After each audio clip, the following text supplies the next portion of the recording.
तो है दोस्तों, अपने लोग आज बात करने वाले हैं जो IOCL की वैकेंसी निकला है उसमें तैयारी करने वाले हैं। तो तैयारी क्या क्या करेंगे, कौन से बुक से करेंगे और कौन कौन सा चैप्टर जो है कि मोस्ट इम्पोर्टेंट है उसके बारे में। तो यहाँ पे देखो, मेरे पास एक बुक का फ़ोटो है जो है खन्ना पब्लिकेशन का केमिकल इंजीनियरिंग राम प्रसाद का है। यहाँ पे आप देख सकते हो। ये जो बुक है दोस्तों, ये बेसिकली है आपका ऑब्जेक्टिव टाइप का, ठीक है। तो ये जो बुक है ये OP गुप्ता का छोटा भाई है। यहाँ से आप अगर पढ़ते हो तो यहाँ पे 300-400 क्वेश्चंस मिलेंगे, जबकि OP गुप्ता में हज़ार क्वेश्चंस लगभग है। आप जिससे चाहो उससे पढ़ सकते हो। मैं पढ़ाऊँगा आप लोगों को OP गुप्ता से, क्योंकि OP गुप्ता में ज़्यादा क्वेश्चंस है तो उसमें पढ़ने में मज़ा आएगा, ठीक है। चलो, उसके बाद में अगर आते हैं अपने लोग तो जो नेक्स्ट अपना रहेगा, ये क्या हो गया, ये थोड़ा इधर आ जा। Not know choose package, not know क्या आ रहा है साला ये।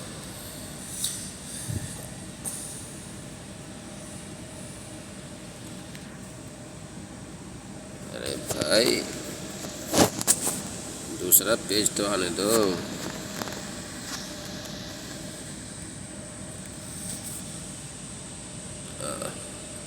देखो, दूसरा पेज है जिसमें अपने लोग देखने वाले हैं। ये राम प्रसाद की जो छोटी वाली बुक है उससे है, ठीक है। तो यहाँ पे आप देख सकते हो जो मोस्ट इम्पोर्टेंट चैप्टर्स है सब वो देख लो। फ्लूइड मैकेनिक्स है, हीट ट्रांसफ़र है, कितने क्वेश्चंस है उसमें दिया हुआ है सब। केमिकल टेक्नोलॉजी है, मास ट्रांसफ़र है, ये सारे इम्पोर्टेंट क्वेश्चंस हैं। ये थर्मोडायनेमिक्स है। थर्मोडायनेमिक्स उतना ज़्यादा इम्पोर्टेंट नहीं है, लेकिन हाँ इम्पोर्टेंट है, उसको आपको पढ़ना पड़ेगा, ठीक है। और उसके बाद में आपका जो रहेगा, फ्यूल कंबस्शन छोड़ सकते हो, अगर आपके पास टाइम है तो पढ़ना, अदरवाइज़ छोड़ सकते हो। मटेरियल ऑफ कंस्ट्रक्शन छोड़ सकते हो। CRE आपको पढ़ना है, और इंस्ट्रूमेंटेशन पढ़ना है, और क्या है, केमिकल इंजीनियरिंग इकोनॉमिक्स पढ़ना है आपको। यार ये गजब का एप्लीकेशन है यार, इससे अच्छा तो अपना वही था, ठीक है।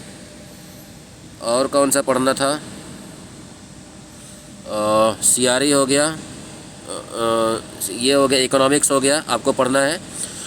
फर्टिलाइज़र टेक्नोलॉजी नहीं पढ़ना है अपने को, फिर से पढ़ना है पेट्रोलियम, ये पढ़ना है, बाकी सब छोड़ देना है। तो 1 2 सब्जेक्ट हो गया।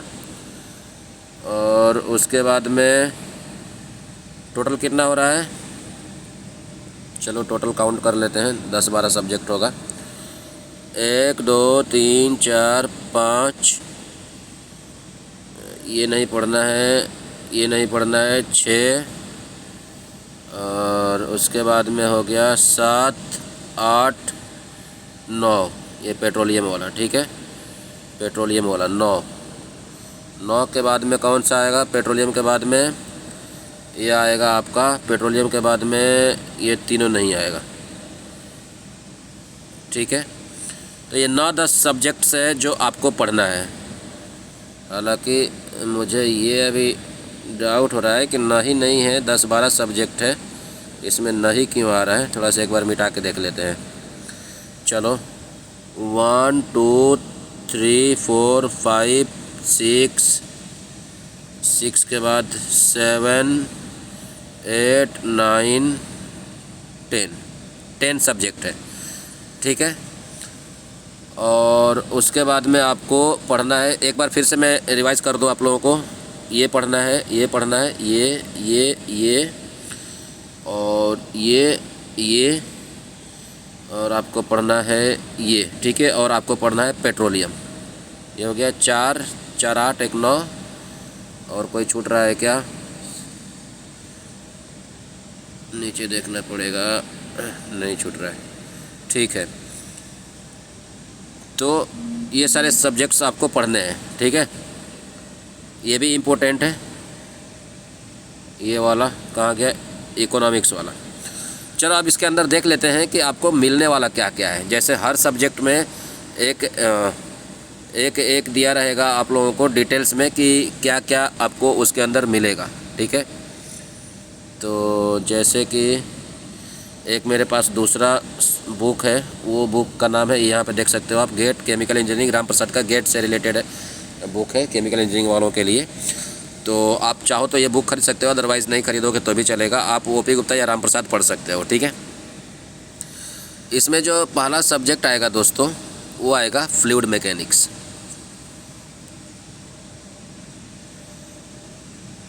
ठीक है। तीसरा ये रहा। इसमें जो पहला आएगा ये आएगा आपका ये वाला, मिटा लेने दो थोड़ा। ये आपका प्रोसेस कैलकुलेशन, बहुत इंपॉर्टेंट सब्जेक्ट है, 4-5 क्वेश्चन से इससे पूछ लिया जाता है। आपको पता ही है कि 75 क्वेश्चन आएगा, तो मान के चलो कि हर सब्जेक्ट से 3-4-5 क्वेश्चन, 5 क्वेश्चन अप्रोक्स आएगा, किसी से 6-7 हो सकता है 1-2 सब्जेक्ट से, लेकिन हर सब्जेक्ट से 4-5 क्वेश्चन आएगा, ठीक है। तो यहाँ पे देख सकते हो इसमें क्या क्या पूछेगा, मास ऑफ क्या पढ़ना है इसमें, mass of conservation of mass हो गया, मेजर ऑफ कंपोजिशन हो गया, चॉइस एटसेट्रा एटसेट्रा। देख लो पर्जिंग क्या होता है, प्रोसेस रिसाइकिल प्रोसेस क्या होता है, हीट कैपेसिटी क्या होता है, लेटेंट हीट क्या होता है, ये सारी चीज़ें दिया हुआ है। तो आप ये सारी चीज़ें आपको पढ़ना रहेगा, ठीक है। उसके बाद दूसरा सब्जेक्ट आता है, उसमें केमिकल इंजीनियरिंग थर्मोडायनेमिक्स। इसमें क्या क्या दिया हुआ है जो इम्पोर्टेंट है वो देख लो आप। तो ये मिटाने में ज़्यादा टाइम चला जा रहा है, ठीक है। ये सारा अंदर उसके मटेरियल है, ये सब आपको पढ़ना है। जीरोथ लॉ क्या होता है, सिस्टम क्या होता है, first law thermodynamics, second law equilibrium, phase rule etcetera etcetera, ठीक है। सेम वैसे ही आपको मिलेगा यहाँ पे फ्लूइड मैकेनिक्स, इसके अंदर बहुत सारा लॉस रहेगा, वो आपको पढ़ना है। आप चाहो तो नोट डाउन कर सकते हो इसको, और सारे जो पॉइंट्स हैं, देखो ये सबसे बढ़िया पॉइंट ये है इस बुक से कि आपको इसने एक मोटा मोटी दे दिया है कि आपको पढ़ना क्या है। जैसे कि अपने लोग ये देख रहे थे फ्लूइड मैकेनिक्स, जब आप फ्लूइड मैकेनिक्स पढ़ोगे तो आप चाहो तो इसका एक नोट्स बना सकते हो, ठीक है। और नोट्स बना करके उसके ऊपर प्रेशर क्या होता है, प्रेशर का यूनिट क्या होता है, प्रेशर का खोज कब हुआ था एटसेट्रा, मतलब प्रेशर का डिटेल्स, मैनोमीटर्स का सारा डिटेल्स, ठीक है। न्यूटोनियन फ्लूइड क्या होता है, नॉन न्यूटोनियन फ्लूइड क्या होता है, ये सारी चीज़ें आप डिटेल्स में पढ़ सकते हो। अपने लोग तो ऑब्जेक्टिव टाइप पढ़ने वाले हैं, लेकिन आप चाहो तो इसको डिटेल्स में पढ़ सकते हो। इस क्या बोलते हैं कि चैप्टर वाइज चैप्टर। तो आपको अगर देखो आजकल क्या हो रहा है कि बुक से ज़्यादा आउटसाइड से क्वेश्चंस पूछ दे रहा है, ठीक है। हो सकता है कि आपको ओपी गुप्ता से क्वेश्चंस ना मिले, लेकिन अगर आप ये टॉपिक्स पढ़ लोगे ना तो मैनोमीटर से ज़रूर क्वेश्चन आएगा, ठीक है। न्यूटन फ्लूइड से ज़रूर क्वेश्चन आएगा, लेकिन ज़रूरी नहीं है कि वो क्वेश्चन आपको ओपी गुप्ता या राम प्रसाद या कहीं उसमें मिले, ठीक है। इसलिए मेरा सजेशन ये रहेगा कि मैं तो पढ़ा रहा हूँ आप लोगों को ऑब्जेक्टिव टाइप, तो आप क्या करना, ट्राई करना आप इसके बारे में नोट्स बनाने का, ठीक है। आप खुद भी गूगल पे सर्च करो और गूगल से ही पढ़ो। मेरे हिसाब से आप गूगल से फटाफट पढ़ सकते हो प्रेशर से related, what is pressure, pressure का विकिपीडिया निकाल लो, सारा कुछ उसमें दे देगा कि यूनिट क्या है, प्रेशर क्या, कैसे मेज़र करते हैं, मैनोमीटर का सारा कुछ दे देगा। एक दिन में एक सब्जेक्ट ख़त्म करने का कोशिश करो, ठीक है। तो आपकी तैयारी थ्योरी में भी अच्छी हो जाएगी। चलो ये हो गया। उसके बाद में यहाँ पे देखो मैकेनिकल ऑपरेशन है, इसमें क्या क्या पढ़ना है, jaw crusher, gyratory crusher, smooth crusher, ये से भी पूछ लेता है थोड़ा बहुत क्वेश्चंस, ठीक है। हीट ट्रांसफ़र हो गया, जानते ही हो कि हीट ट्रांसफ़र मास ट्रांसफ़र कितना इंपॉर्टेंट है, फ्लूइड मैकेनिक्स कितना इंपॉर्टेंट है। इस हर सब्जेक्ट से 4-5 क्वेश्चन तो मेरे हिसाब से आना चाहिए। तो आप ये सब लिख सकते हो चाहो तो, ठीक है। नोट्स बनाना मैं तो यही बोलूँगा, मैं भी ट्राई करूँगा कि आप लोगों को सारा कुछ दे दूँ, लेकिन अगर मैं इसका थ्योरी पढ़ाने जाऊंगा तो आपका ऑब्जेक्टिव टाइप छूट जाएगा।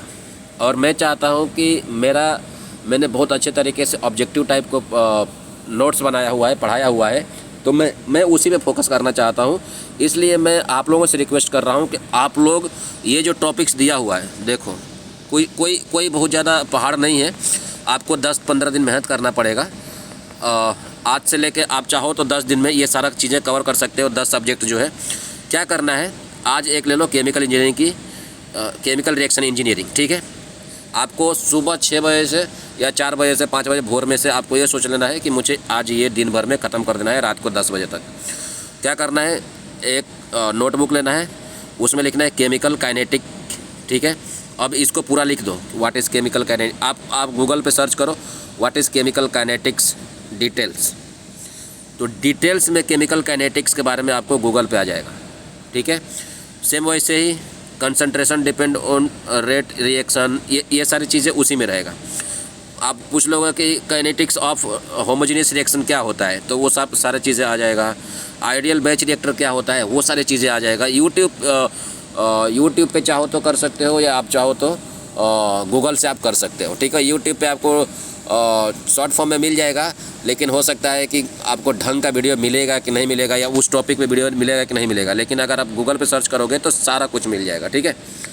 तो ये मल्टीपल रिएक्शन सिस्टम क्या होता है, रिएक्टर सिस्टम क्या होता है, अगर आप चाहो तो यूट्यूब से भी ख़त्म कर सकते हो, आपकी मर्ज़ी है, ठीक है।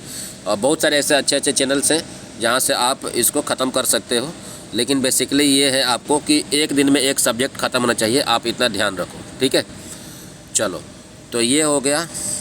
ये जो फ़ोटो से आप चाहो तो इसका स्क्रीनशॉट ले सकते हो, या आप चाहो तो लिख सकते हो, ठीक है। प्लांट इकोनॉमिक्स एंड डिज़ाइन है, और उसके बाद में खुल जाए भाई,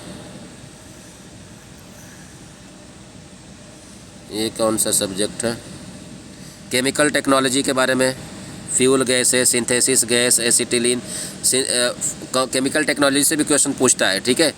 तो फार्मूला पूछ देगा, कुछ किसी केमिकल चीज़ का फार्मूला पूछ देगा, ठीक है। और ये है, ये भी आपका उसी से सीटी का ही है, केमिकल टेक्नोलॉजी का ये पार्ट है। तो ये हो गया। इसमें पेट्रोलियम का नहीं दिया हुआ है, तो आप पेट्रोलियम का जो क्वेश्चन है, या अगर आपके पास कोई बुक होगा तो उससे पढ़ लेना, उससे ज़रूरत नहीं है। पेट्रोलियम का आप ओपी गुप्ता से थ्योरी पढ़ लोगे, थ्योरी बोल रहा हूँ, आप वो पढ़ लोगे, ऑब्जेक्टिव टाइप पढ़ लोगे तो भी चलेगा। बेसिकली दोस्तों, मैं फाइनली आप लोगों को ये बोलना चाहता हूँ कि आप दो तरीके से तैयारी करना, ठीक है। एक तो मेरा जो मैं ऑब्जेक्टिव पढ़ाऊँगा उसको अच्छे तरीके से समझना और रिवाइज़ करना, ठीक है। मेरा रिवाइज़ करना, ज़्यादा से ज़्यादा रिवाइज़ करना, समझना, ठीक है। मैं ईजिली तरीके से आप लोगों को ट्राई करूँगा समझाने को। दूसरा आप काम क्या करना, आप ये सारी जो पॉइंट्स दिया हुआ है ना, पेट्रोकेमिकल्स, पेस्टिसाइड्स एटसेट्रा एटसेट्रा, आप इसका नोट्स बना लेना। आपके पास 2 महीने का टाइम है, दिसंबर जनवरी 1.5 महीने का टाइम है, 1.5 महीने भी नहीं है, 15 दिन आप पकड़ के चलो इसका, और 1 महीना रिवाइज़ का, ठीक है। तो 15 दिन में आप पूरा का पूरा जितना भी नोट्स बना सकते हो आप बना लो, और बाकी 1 महीना अपने लोग रिवाइज़ करना। आपको जितना भी 40-50 दिन मिल रहा है उसमें से आपको 15 घंटे कम से कम पढ़ना है, तभी आपका IOCL में होगा। बहुत अच्छी वैकेंसी निकली है दोस्तों, आप लोगों का चांसेस है होने का, चाहे जो भी हो, आप जो भी स्टूडेंट हो सकता है आप लोगों का।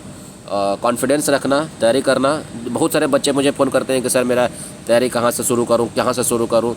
मैं उनको बता के थक जाता हूँ यार, कि वो मुझे समझ में नहीं आता है कि वो डिप्लोमा में पढ़े क्या है। हालांकि मैं भी वैसा ही था, मैं भी बैक बेंचर्स हूँ, लेकिन एटलीस्ट समझाने पे समझ में तो आना चाहिए यार, कि सामने वाला अगर आपको कुछ बोल रहा है कि भैया ऐसे ऐसे करो, तो वैसे तो कम से कम करो। अब मैं मेरे पास फ़ोन आया, ठीक है, बहुत सारे 2-4 ऐसे हैं, सब गधे, मैं क्या बोलूँ उन लोगों को। उनका फ़ोन आया कि सर मुझे समझ में नहीं आ रहा है कि मैं तैयारी कैसे करूं। अब मैंने मान के चलो कि मैंने बता दिया कि देखो भाई, आप ओपी गुप्ता और थ्योरी आप बुक से पढ़ लो। सर मुझे समझ में नहीं आ रहा है, वही तो। फिर मैं पूछता हूं कि समझ में आया, तो बोल रहे सर वही तो नहीं समझ में आ रहा है, शुरू कहाँ से करूँ। तो मन करता है पास में रहता तो मारता 2-4 झपड़ा। देखो फाइनली मैं फिर से आप लोगों को बोल दे रहा हूँ कैसे तैयारी करना है। ऑब्जेक्टिव टाइप मैं पढ़ा रहा हूँ, ठीक है। आप उसको सिर्फ वीडियो देखो, ठीक है। मैं क्या बोल रहा हूँ उसको खाली समझो, और उस पर कोई काम मत करो, खाली देखो।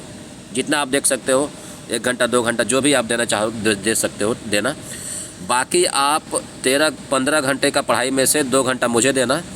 13 घंटे, 12 से 13 घंटे आप ये जो मैं बुक बताया हूँ आप लोगों को ना, ये जो टॉपिक बताया हूँ, ये टॉपिक पे दे देना। आप चाहो तो मुझे व्हाट्सअप करना, मैं आप लोगों को बता दूंगा। मेरा व्हाट्सअप नंबर आपको बता देता हूँ क्या है, ताकि अपने को कम्युनिकेशन करने में अच्छा रहे। देखो 9664971438, अगर आप लोगों को ये स्क्रीनशॉट या इस वीडियो में कुछ दिखाई नहीं दे रहा होगा क्वेश्चंस वगैरह, तो आप बोलना, तो मैं इसका फ़ोटो भेज दूंगा आप लोगों के व्हाट्सएप पे। ये मेरा व्हाट्सएप नंबर है, आप व्हाट्सएप करना। कोई भी डाउट रहेगा तैयारी करने से रिलेटेड तो कॉल करना। मैं आपका जितना से ज़्यादा हो सके मदद करूँगा। और मैं पाँच सालों से आप यूट्यूब पे काम कर रहा हूँ। मेरा दूसरा चैनल है, मैं पढ़ाना छोड़ दिया था, लेकिन अभी मैं सोच रहा हूँ तैयारी कर रहा हूँ। देखो हो सकता है कि आप लोगों को हेल्प हो जाए। तो इस चैनल पे नया होगा तो सब्सक्राइब करना, लाइक करना और शेयर करना, ठीक है। चलो मिलते हैं अगले video. Till then, God bless you all.